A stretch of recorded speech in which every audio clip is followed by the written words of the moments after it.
straight into fast format. John, we're going to have you at the end of today's session because I know I've got a number of questions to ask about some of the reports and things. So let's, without further ado, jump into fast format. You ready to go? Good luck.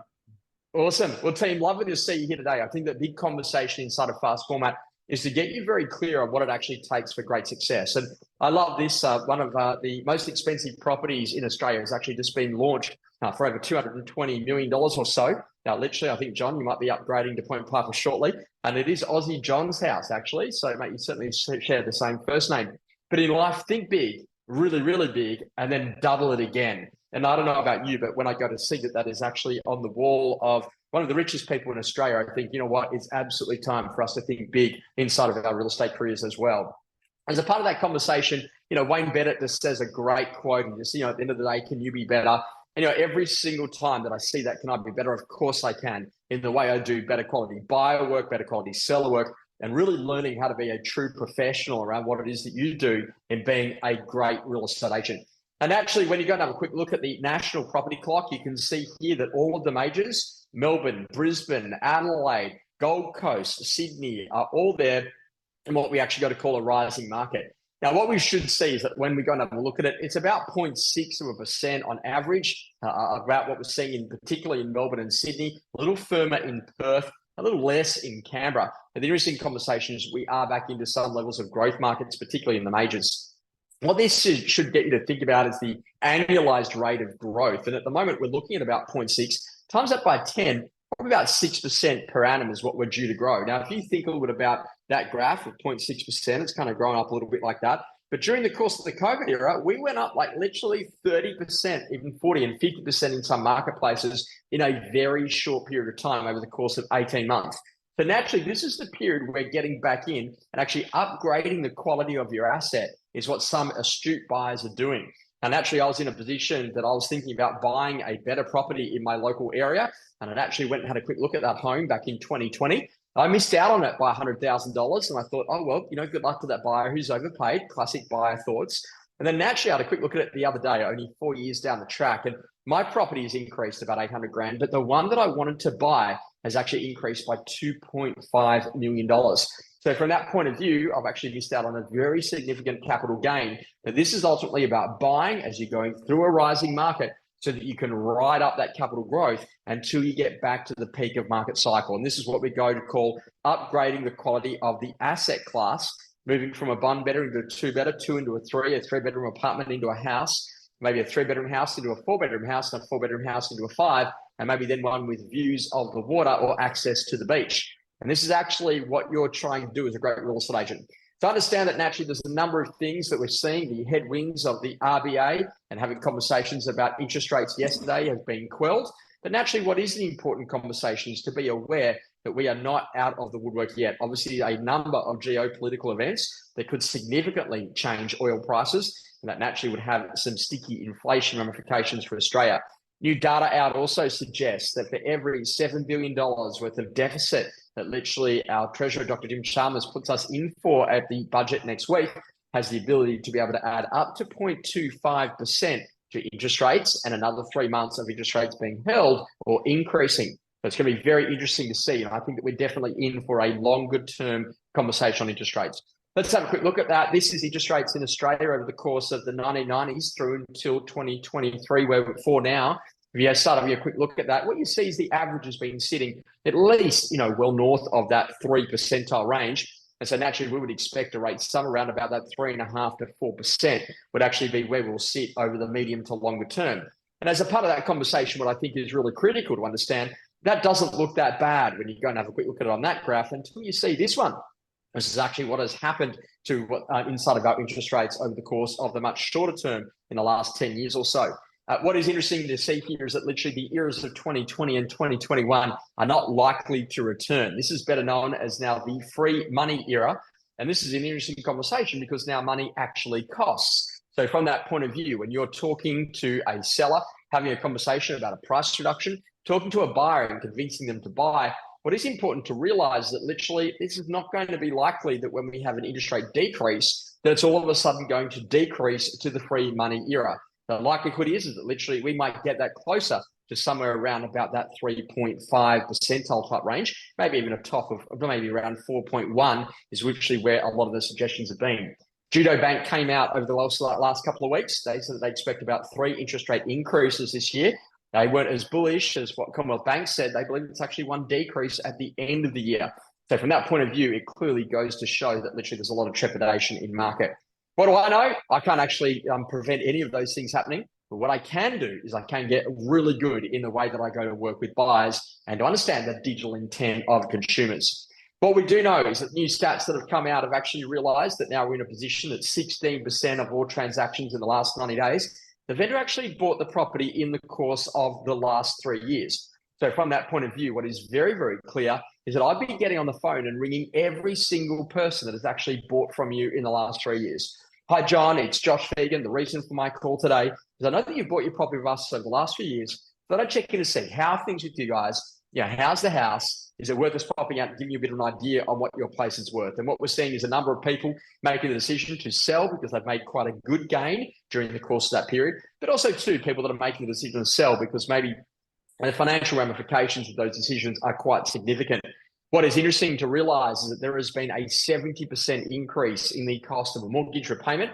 A $1,000 mortgage is now $1,700, or a $10,000 a month mortgage is now $17,000.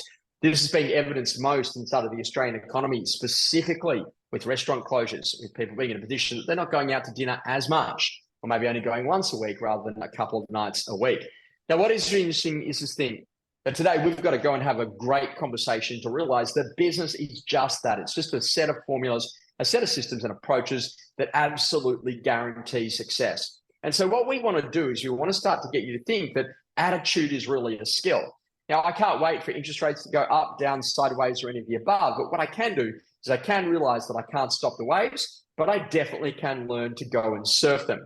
And this is interesting because inside of your real estate career, you are effectively doing one of two things. You're either building data or you're actually working data.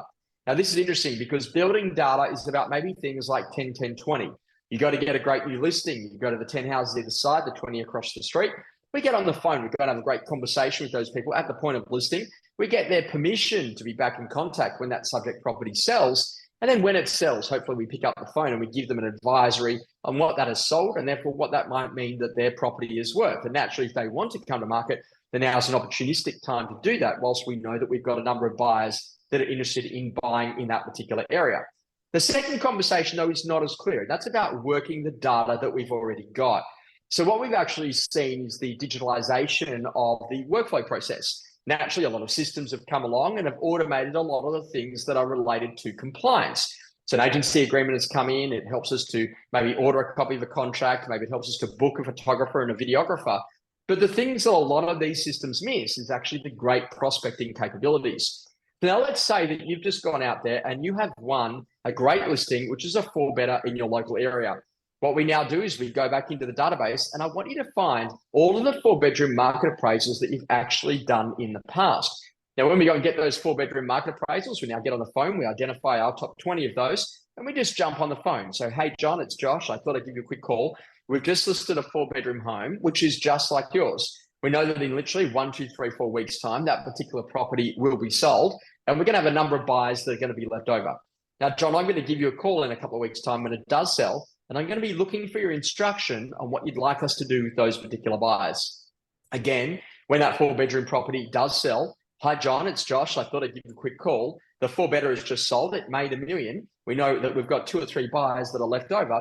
John, what would it take for me to have the opportunity to bring a couple of those buyers through your place? Now we're actually in a position that they say, okay, great, mate, we are more than happy. Or, you know what, no, we probably wouldn't. And this is that whole conversation about really tilling the field. Now, if you're really good at buyer-seller work, what you'd also do is you go, okay, great, as a part of the 40-40, I'm now going to go and pull up all of the 3-bedroom appraisals that I've done. I'm going to go and get on the phone. I'd ring the top 20 of those and say, hey, John, thought I'd give you a quick call. We've just listed a great 4-bedder. It would be the perfect upgrader for someone like you. Now, I was just wondering, is there any chance I could get you through that 4-bedder on the off chance that it might be the one? And actually, John comes and has a look at the 4-bedder and then makes the decision to go and sell his 3-bedder. Then I've now got that appraisal to market and ultimately I've got a great buyer. And naturally, that's a great thing to do. Now, if the 4 better sells. We then get back on the phone. We ring those 3 betters. Guys, just so you know, the 4 better made $1 million. Yours is worth circa 800. You'd need to be in a position that you'd have to finance roughly 200 or so to be able to buy something like that. How does that work with your future plans? And I'd love to see whether or not we can help and assist. So you can see what I'm doing here is just that every day I'm thinking that when there's a new listing or a new sale that's happening inside of my marketplace, how does it actually compare to the transactions that are going on and the previous appraisals and past clients that I've already represented in the past? And this is a really good quality conversation to go and play at your absolute best. Now, ultimately, we've got to become incredible at workflow. And the big thing that I'm working with people on at the moment is the conversation that when there is a new listing inside of your core market, what are the things that you actually go to do? Now, to me, I do a couple of things. I think number one, as soon as I see that new listing at number 1 Smith Street, how does it impact on my current campaigns? Now, let's say, for example, I've got a guide on mine at $1 million. This new one comes into the market with a guide of 900,000. Then obviously that new guide is going to be more attractive to the buyer pool. And so this is a great conversation I'm going to have with my sellers to see whether or not we can get an adjustment in relation to the quote price or asking price.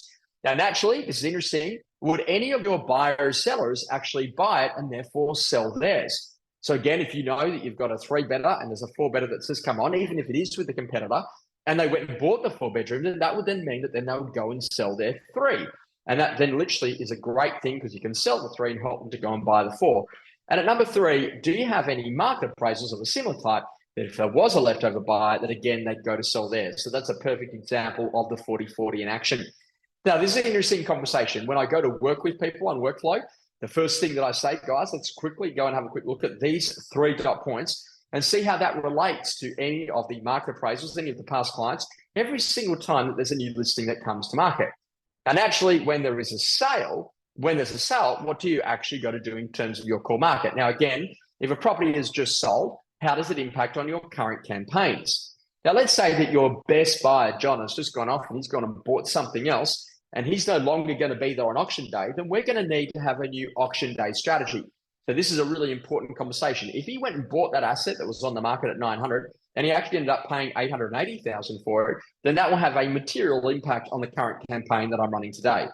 In addition to that, would any of my market appraisals now come to market with the promise of those leftover buyers? Hey, John, it's Josh. Thought I'd give you a quick call. Jones Street's just been sold. 2 buyers we know that have missed out on it that we'd sent down that we're unable to purchase there. Mate, is there any chance I can get them through yours? Like, what would it take? And John, would you prevent me from bringing through a buyer if they paid a great sale price? Also, in addition to that, given that sale price, would that encourage any of your past client sellers to sell? Or ultimately, would that leverage a buyer into an existing campaign? So John, I got to tell you, you saw that Jones Street there made the 880, and literally this one here at Smith Street for 950 has got the rear yard access. Mate, it's worth the money because that's ultimately where you can go and put the boat when it's not in the mooring. So this is a great conversation around what it is that you actually go and do. Now, ultimately, what you got to realize is that you are a dealer. You're a dealer of confidence. You got to instill confidence. You got to give the buyer confidence to do it today, and you got to give the seller the confidence to do it today. So ultimately, when I'm working with a buyer, guys, I'm going to say to you, like, now is a fantastic time to buy. We've got very stable market conditions. This is a fantastic time with some really good quality properties coming to market. When I'm working with a seller, guys, the most expensive property in Australia has been listed for sale. Clearly, this is a good time to be going to market. They're very astute. They've been making those decisions this way. And also, too, we've gone through 3 or 4 work weeks of a little bit of interruptions with school holidays and obviously the Easter and Anzac Day period. But now we've got 4 or 5 weeks of uninterrupted space. And this is a great time for us to be going to market and having some better quality conversations. Now, what that does is that then gets me to think very precisely is that ultimately, whenever I'm working with a seller or with a buyer seller, is that what do they need to see? So what do they need to feel, or what do they need to experience to have the confidence to go and do it now?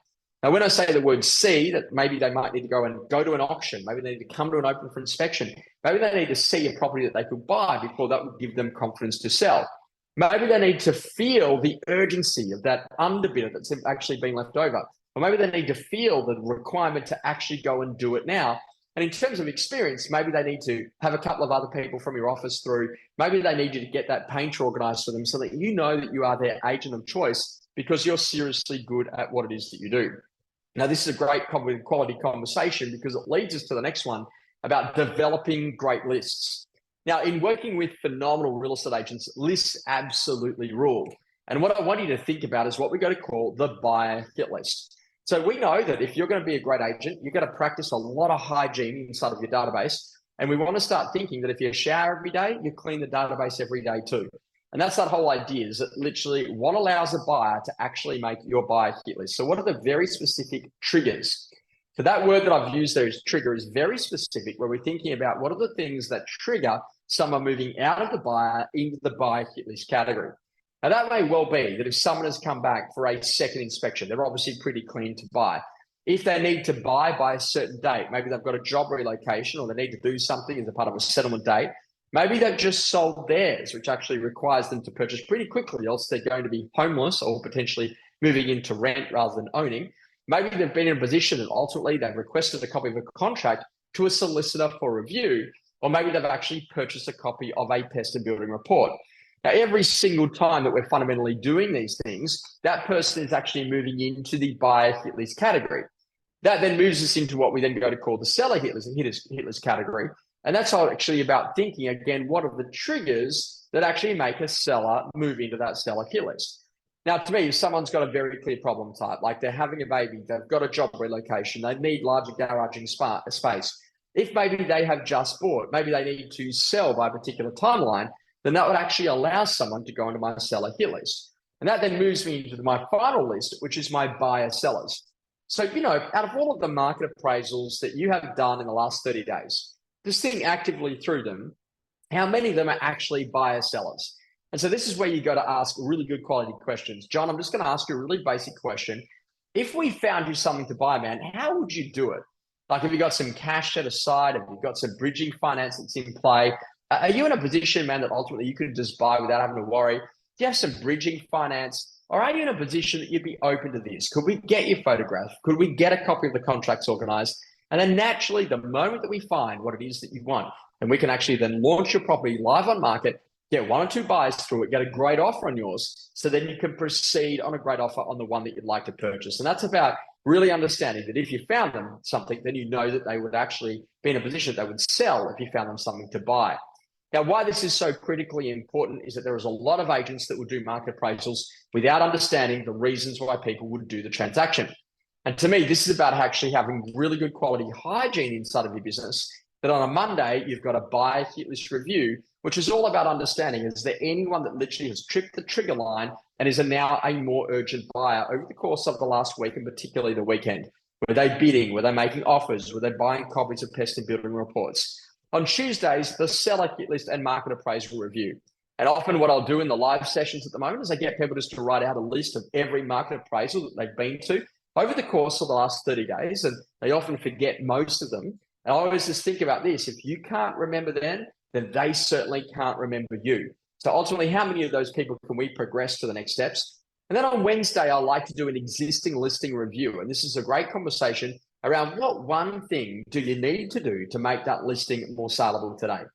Now, this is interesting because we know that people only move for a couple of key reasons. And I've done this many times before, but I continue to use this because it's important to get it right. I've created a little story to help me remember it. But basically, life starts out and it's really exciting. You meet your partner for life and you start a family, which is so amazing. It's a really great place.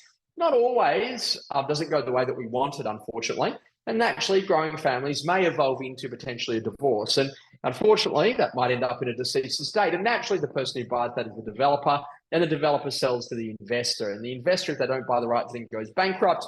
And naturally, off the back of that then moves them into a job relocation. And unfortunately, mum or dad at some point in life may well and truly have to move into a nursing home. We then do a C or a tree change after that. We get aspirational about our purchasing is because we're going to move to the country. And then naturally, off the back of that, we're then downsizing ourselves. Now, this is ultimately not something you have to do every single one of those steps. Some of those things you can only do once, and some of those things you can do multiple times. But what is very clear is if you are one of the first 8, then you definitely have to go and do something. If you're in a position that you are the last 3, then it's massively discretionary in nature.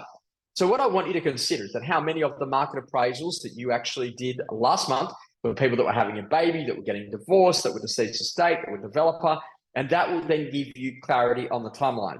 So imagine that you or your partner came home tonight and said, honey, guess what? We're pregnant. We're having twins.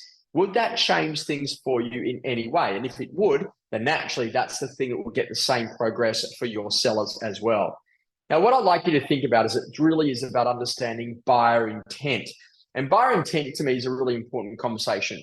One of the things that is really important here is to get clear about what are people actually doing. And I was talking to Reese and to some of the guys before you bid, and they said, you know what, Josh, the interesting thing is that they put a simple question in for buyers when they were downloading a report, and they were trialing this over a data sample of about 1,200 people.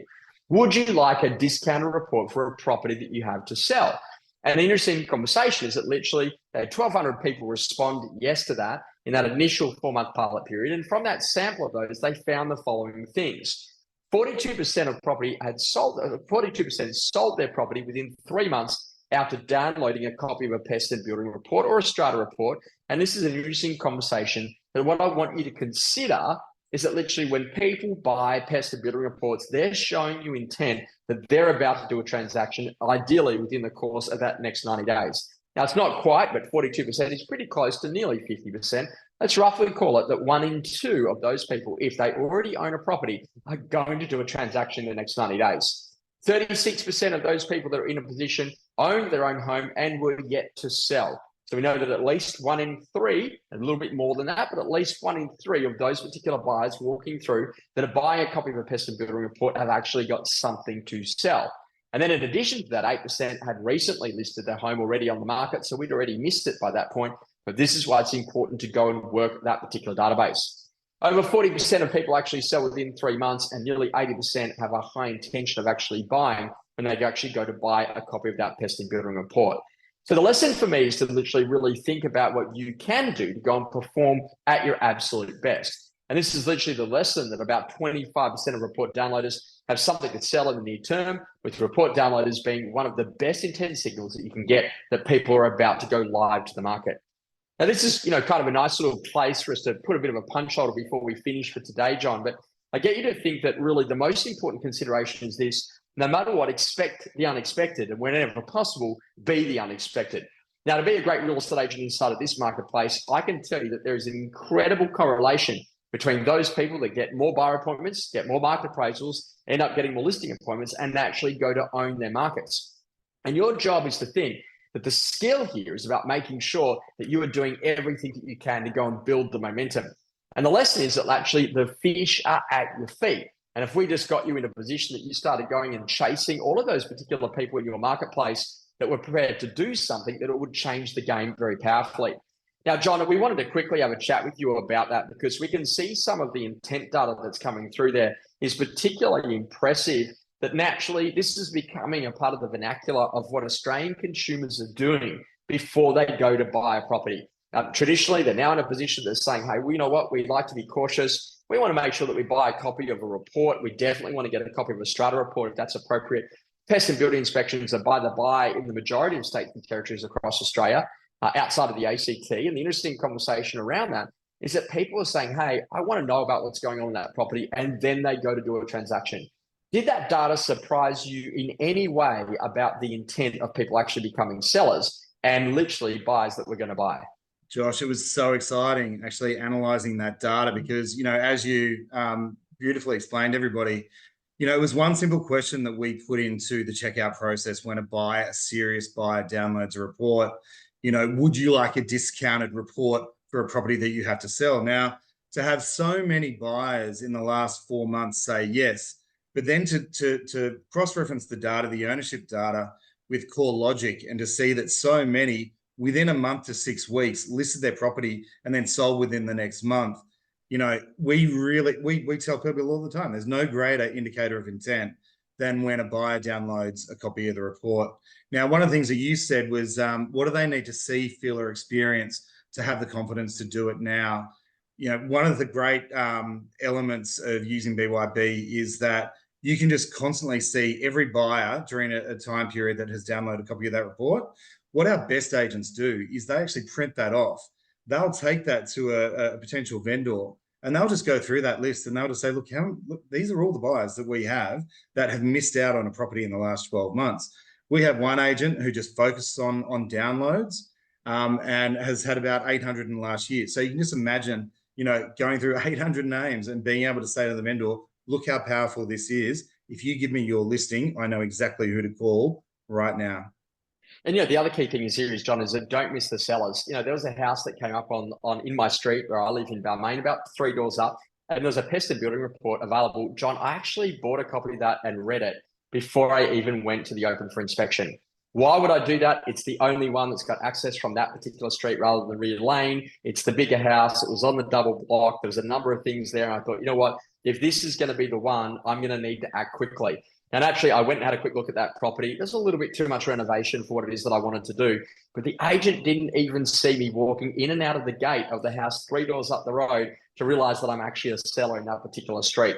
Now, ultimately, if you just ask the question where you're literally learning a little bit more about them, have you bought locally before, John? What are your plans with the existing? Then that literally would make a huge change on what's actually going on. And this is an important part, right? It's about learning to find buyers that have got intent. Now, John, I know that literally you might be starting up a bit of a GoFundMe page. Is that true, to help you to buy Australia's most expensive real estate with that residential property around 200 million? John Simons, Aussie Stadium. Yeah. It's amazing. It's a huge property. And actually, I know that yeah, and I think that this is the interesting thing, John. It always comes back down to the hard work of what you do in your prospecting phone calls. And as a great real estate agent, get a great call list, and this is a great time to go. What I'd say as we come to the finish in today's fast format, it is really important that you're intentional on process. And I can guarantee you that literally in all the great business turnarounds, if I say to someone, 8 to 8:45, if that's appropriate, if you don't have kids, or the kids are already at school, 9 to 9:45, 10 to 10:45, jump on the phones, call back people that have bought copies of reports. Call back those people that literally were underbidders on properties. You will find some phenomenal buyers. Make sure that literally you're doing some really good quality buy work. And I'll finish on this point because I think this is a great one. Imagine that the government made it illegal to do open home callbacks. How much better would you need to be at the open for inspection? And this is interesting about making sure that literally what great agents are doing now is you're thinking about defined customer experiences. So John comes through my open for inspection. I say, mate, thanks very much for coming. As he leaves, he gets that SMS from BYB Assist. He gets the opportunity to be able to go and buy a copy of the tested building report. He gets to be able to get a copy of a contract. He's in a position that naturally he can be referred finance. He can actually book in for a market appraisal directly off that link.